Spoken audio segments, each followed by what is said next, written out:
everybody. Welcome to another Bedtime Tales with Mingdu. Okay, Bedtime Tales. Anyways, tonight's story is called Threshold of Endurance, and it's written by Betsy Emmons.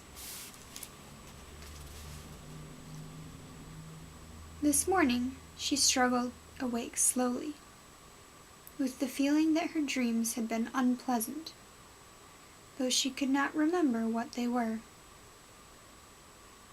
She looked at the clock, raised herself on her elbow, and called sharply, "Time to get up!" But her husband's rumpled bed was empty. She went to the head of the stairs and called him in a voice that sounded hollow in the quiet house. There was no reply. He must have wakened early, dressed, and gone to the office. She felt annoyed, as she was always annoyed at a break in the routine that she had established for her husband and herself. Now she set to work. It was impossible for her to leave a room until she had tidied it, though she felt unlike herself this morning.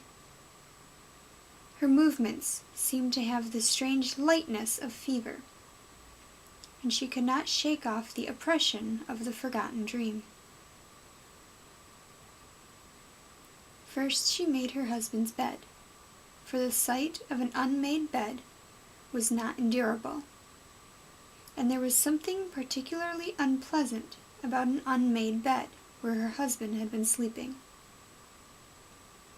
Next, she went to his closet, conscientiously overcoming the repulsion she had always felt at the faint male smell which somehow could not be banished, though he no longer smoked tobacco, even at the office. His pajamas were on the floor, not placed neatly on a hook as she had taught him. A book lay on the night table beside his bed, one of the odd old things that he liked to read. It opened at a bookmarked page, where an underscored paragraph caught her eye.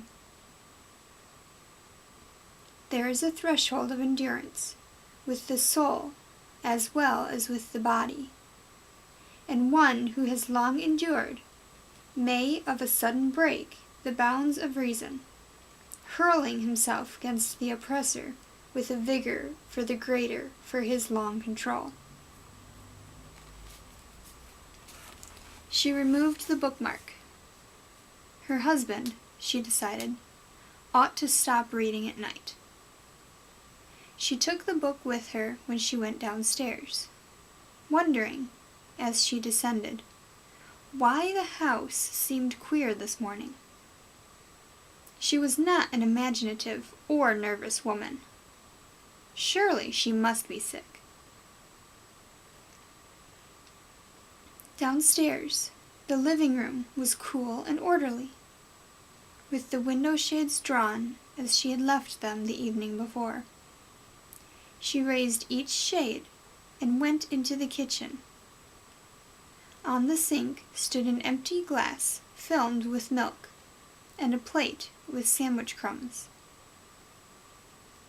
Her husband had come downstairs last night to find something to eat, and had left his dishes unwashed. There was nothing that she disliked so much as dirty dishes. She washed and dried them before she made her coffee. She was drinking the coffee when the back doorbell rang. Looking through the kitchen window, she saw an old tramp. "I'm sorry," she called, "but I have nothing for you."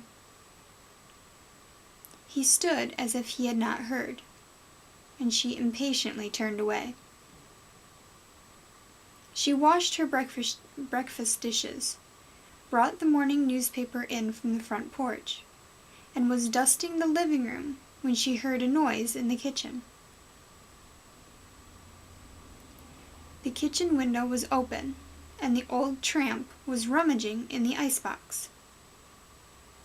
"I am going to call the police," she said. He did not seem to hear her.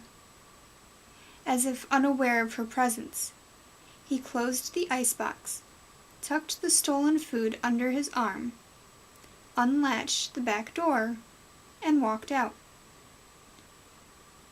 She watched with helpless anger, for he had not even seemed frightened. She moved to the telephone to call the police, and then stopped, putting a hand to her forehead as memory nagged vaguely. Last night at midnight, she had awakened and heard her husband in the kitchen. She had put on her neat wrapper, gone downstairs, stood in the kitchen doorway, and said, "This is a bad habit. It is unnecessary and wasteful, and is bad for your stomach." She had gone upstairs without waiting for his answer, and he had followed without washing his dishes. And then something else happened. What was it? Or was she merely haunted by that dream? Glancing toward the sink, she saw that his milk-filmed glass and plate with sandwich crumbs stood there unwashed, just as they had stood when she first came into the kitchen that morning. But she had washed them. Surely she had washed them. She frowned, not understanding, trying to remember what had happened after her husband followed her upstairs. She went into the living room. The shades were down, drawn for the night, as if she had never touched them. Through the window, she saw the morning paper lying on the porch, exactly as it had lain there earlier. But it was impossible. Frightened now, she ran upstairs to the bedroom. On the night table was the book her husband had been reading, with the bookmarks still in place, though she knew she had taken the book downstairs. The words she had read thrummed in her brain. "One who has long endured may of a sudden break the bounds of reason, hurling himself against the oppressor." Her husband's bed was unmade, exactly as it had been when she awoke. Everything was as it had been. And remembering suddenly what had happened when her husband followed her upstairs the night before, she understood why she felt strange and bodiless, why the house remained untouched by her hands. She looked toward her own bed for the first time that morning, knowing already what she would find there, knowing that her own body, which would never again control the external world, lay sprawled and lifeless, with a red gash across its throat.